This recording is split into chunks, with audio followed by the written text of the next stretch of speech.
할렐루야, 주님의 이름으로 환영하고 축복합니다. 오늘 온라인으로 함께 예배하는 모든 분들이 하나님의 은혜와 영광이 늘 함께 하시기를 간절히 소망합니다. 함께 은혜 나누실 말씀은 에베소서 3장 8절에 있는 말씀, 에베소서 3장 8절에 있는 말씀 제가 봉독해 드리도록 하겠습니다. 모든 성도 중에 지극히 작은 자보다 더 작은 나에게 이 은혜를 주신 것은 측량할 수 없는 그리스도의 풍성함을 이방인에게 전하게 하시고. 아멘. 오늘 함께 은혜 나누실 말씀은 은혜의 직분을 주셨습니다. 은혜의 직분을 주셨습니다. 라는 말씀으로 함께 은혜 나누도록 하겠습니다. 9월 이번 달은요, 하나님의 은혜의 달입니다. 이 달에 우리 성도님들이 정말 하나님의 은혜 한가운데에 있는 저와 여러분 되기를 주님의 이름으로 간절히 축원합니다. 그리스도인들이 은혜에 대해서 분명히 인식하고 있어야 어려운 시대와 환경 가운데에, 그리고 나의 삶이 어려울 때에 하나님의 은혜를 인식하고 승리할 수 있는 삶을 살아갈 수 있는 것입니다. 베드로후서 3장 18절 말씀에 이렇게 얘기합니다. 오직 우리 주 예수 그리스도의 은혜와 그를 아는 지식에서 자라가라. 그러니까 베드로 또한 예수 그리스도의 지식 안에서 자라가라 라고 얘기하지 않았고, 예수 그리스도의 은혜와 그를 아는 지식에서 자라가야 된다라고 분명하게 가르치고 있습니다. 그리스도인으로서 이 땅에 살면서 우리가 먼저 하나님의 은혜를 아는 사람이 되어야 됩니다. 예수 그리스도를 이 땅에 보내신 하나님의 그 사랑의 은혜를 아는 사람들이 예수님을 믿을 수 있고 그 예수님의 은혜 가운데 살아갈 수 있는 것입니다. 우리가 아는 것처럼 건강한 자녀를 양육하기 위해서는요, 심리학적으로도 3세 이전에 그 아이에게 부모가 모든 사랑을 줘야 된다라고 얘기합니다. 모든 사랑을 다 부어줘야지만 그 아이가 장성하여서 성인이 되었을 때에 힘들고 어려운 시절에도 부모에게 받은 그 사랑으로 그의 모든 어려움과 힘듦을 이겨나갈 수 있다고 합니다. 영적인 신앙도 동일합니다. 우리가 하나님 앞에 은혜 입은 자로서 하나님의 그 사랑을 아는 자녀들이요, 어려운 시대 가운데에 하나님이 주신 그 사랑으로 말미암아, 그리고 그 사랑의 은혜로 말미암아 승리하며 살아갈 수 있는 것입니다. 그렇다면 이 은혜 입은 사람들의 모습은 어떠할까요? 오늘 성경을 통해서 제가 말씀드리고자 하는 것은 은혜 입은 그리스도인들에게는 어떠한 특징이 있는가 세 가지를 전하도록 하겠습니다. 먼저 본문 말씀을 보게 되면 바울이 이렇게 얘기합니다. 모든 사도 중에 지극히 작은 자보다 더 작은 나에게 이 은혜를 주신 것은 측량할 수 없는 그리스도의 풍성함을 이방인에게 전하게 하시고. 왜 바울이 자신을 모든 사도들보다 더 작은 자다라고 이렇게 표현했을까요?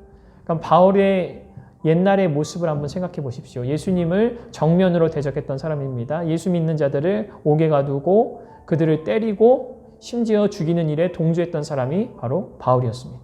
사도가 되고 그가 고백하기를 이 모든 것은 하나님의 은혜라고 얘기하는 거예요. 그래서 오늘 바울이 자신을요, 지극히 작은 자라고 얘기하는 겁니다. 수많은 제자들 중에서도 나는 너무나도 내 과거를 봤을 때 지극히 작은 자 중에 작은 자다, 죄인 중에 죄인이다 라고 자신의 서신서를 통해서 말하고 있는 것입니다. 그런데 이 은혜 입은 그리스도인의 모습은 그러면 어떠한가? 첫 번째, 우리 생각과 입술의 고백이 달라지게 됩니다. 우리의 생각과 입술의 고백이 완전히 변화되게 되죠.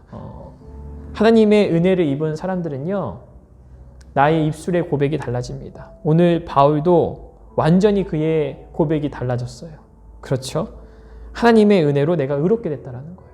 이 모든 것이 하나님의 은혜라고 그가 고백하고 있는 것입니다. 잠언서 8장 7절 말씀에 내 입은 진리를 말하며 내 입술은 악을 미워하느니라 라고 얘기합니다. 은혜의 사람이 되게 되면요, 입술의 고백이 달라진다고 제가 말씀드리지 않았습니까? 그러니까 절대 악독한 말을 할 수가 없는 거예요. 삐뚤어진 말을 할 수가 없는 거예요. 구부러진 말을 할 수가 없는 겁니다. 그래서 은혜의 사람은 하나님 앞에 정말 은혜롭고 하나님이 받으실 만한 말들을 나의 삶 가운데서 말하고 이야기하는 것입니다.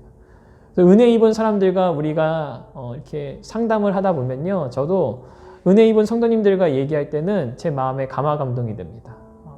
그래서 그 은혜 가운데 저도 흠뻑 젖어들게 되는 거죠. 여러분, 이와 같습니다.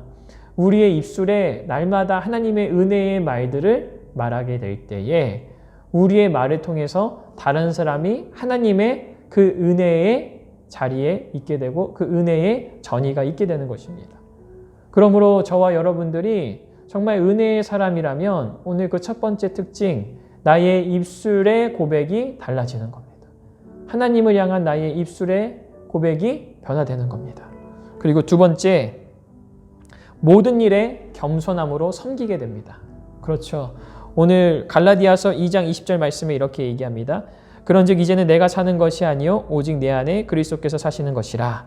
이제 내가 육체 가운데 사는 것은 나를 사랑하사 나를 위하여 자기 자신을 버리신 하나님의 아들을 믿는 믿음 안에서 사는 것이라. 아멘. 하나님의 큰 능력을 받은 바울도요, 겸손함으로 하나님의 일을 섬기게 됩니다. 왜 그렇습니까?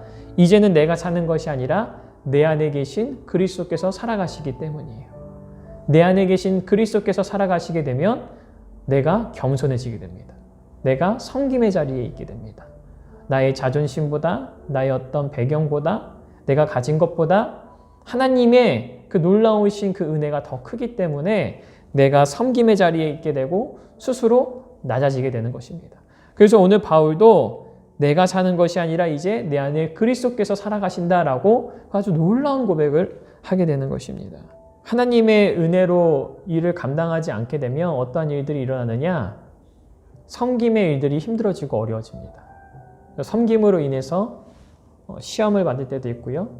교회 일을 하다가 상처를 받을 때가 있습니다. 왜 그럴까요? 나의 힘으로 하려고 하기 때문입니다. 하나님의 은혜가 아니라 나의 힘으로 그 일을 감당하려고 하기 때문입니다.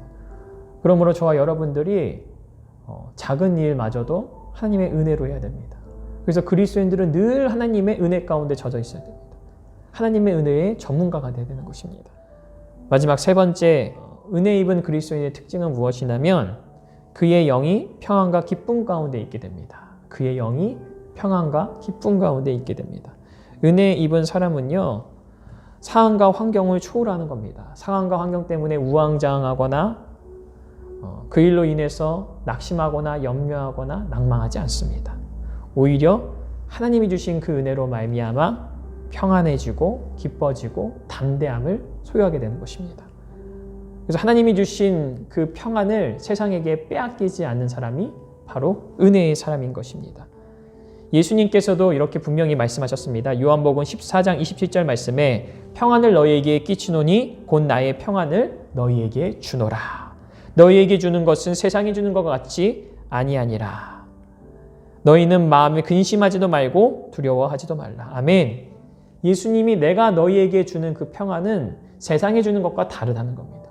그 평안은 모든 두려움을 이긴다는 겁니다.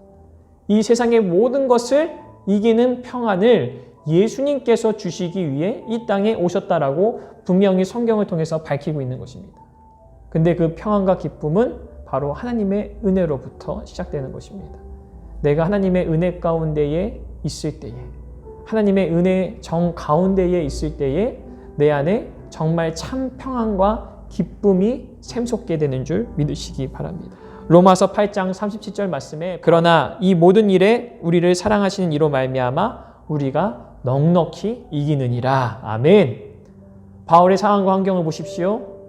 절대로 평안한 삶이 아닙니다. 환난과 공고와 박해와 그리고 자신을 죽이려고 하는 모든 적들을 상대해만 했습니다. 그런데 바울은 말하기를 내가 나를 사랑하신 이로 말미암아 이 모든 것들을 넉넉히 이긴다는 거예요. 바울이 어떻게 이렇게 놀라운 고백을 할 수 있었습니까? 바로 그의 안에 하나님의 은혜가 충만했기 때문입니다. 그의 안에 하나님의 은혜로 불타올랐기 때문입니다. 이 시대를 살아가는 저와 그리스도인들이 오늘 바울과 같아야 합니다. 오늘 우리가 바울과 같이 하나님의 은혜를 사모해야 합니다. 은혜의 사람은 생각과 입술의 고백이 달라지게 됩니다. 은혜의 사람은 모든 일에 겸손함으로 하나님의 일을 섬기게 됩니다. 은혜의 사람은 항상 그 영의 평안과 기쁨 가운데 있게 되는 것입니다. 우리가 지금 힘들다, 어렵다, 가능성이 없다, 할 수 없다라고 말할 때가 아니라 은혜 입은 저와 여러분은 내 안에 있는 그 하나님의 은혜로 말미암아 하나님이 하시면 힘들지 않다, 하나님이 하시면 어렵지 않다, 하나님이 하시면 모든 것이 가능하고 될 수 있다라는 그 은혜의 말들을 고백해야 될 때인 줄 믿습니다. 그러므로 저와 여러분들이 이 시대와 환경 가운데 피해자가 되지 마시고 이 코로나19로 어려운 시대 가운데에 정말 하나님의 말씀의 복음이 필요한 사람들을 향하여서 은혜의 말을 할 수 있는 그리스도인 되기를 주님의 이름으로 간절히 축원합니다. 오늘 서해교회 제목 제가 앞에서 말씀드렸던 것처럼 우리에게 은혜의 직분을 주셨습니다. 여러분, 우리에게 이 직분을 주신 것은 이 시대 가운데에 은혜 입은 자들이 하나님의 은혜를 모르는 사람들에게 그 평안의 은혜를 전달할 수 있는 사람으로 먼저 세우신 줄 믿습니다. 저와 여러분이 이 시대 가운데에 정말 하나님의 말씀이 꼭 필요한 사람들을 보게 된다면 항상 하나님의 그 입술의 말들을 고백할 수 있는 성도님 되기를 주님의 이름으로 간절히 축원합니다. 기도하겠습니다. 사랑과 은혜가 많으신 주님 감사합니다. 아버지, 나에게 은혜의 직분을 주심을 감사합니다. 이 시대를 이길 수 있는 은혜의 직분을 우리 모두에게 주신 줄 믿습니다. 아버지, 그리하여서 오늘 이 말씀을 듣는 모든 성도님들이 나에게 주신 그 은혜로 말미암아 이 시대와 상황을 이길 수 있는 힘을 얻게 하여 주옵소서. 우리에게 독생자 예수 그리스도를 주셨을 때에 예수님이 말씀하셨던 것처럼 세상이 줄 수 없는 그 평안을 우리에게 주신다라고 말씀하셨고, 오늘 사도 바울의 고백처럼 이 시대 가운데에 이길 수 있는 그 은혜로 말미암아 우리가 살아가는 줄 믿습니다. 은혜가 있으면 넉넉히 이깁니다. 은혜가 있으면 하나님의 일을 감당할 수 있습니다.